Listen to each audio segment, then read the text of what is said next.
या एक अकेला फाइटर प्लेन पूरे मिसाइल डिफेंस सिस्टम को तबाह कर सकता है। देखो ये A-10 थंडरबोल्ट, जिसे दुनिया वॉरथॉग के नाम से जानती है, कैसे मौत की जाल में फंस गया है।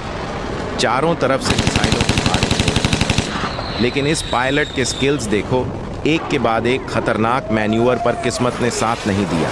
एक डायरेक्ट हिट और प्लेन आग की लपटों में घिर गया। क्या पायलट बच पाएगा? ये सिमुलेशन इतना रियल है कि रोंगटे खड़े कर दे। ऐसे ही और अमेजिंग कॉम्बैट वीडियो के लिए सब्सक्राइब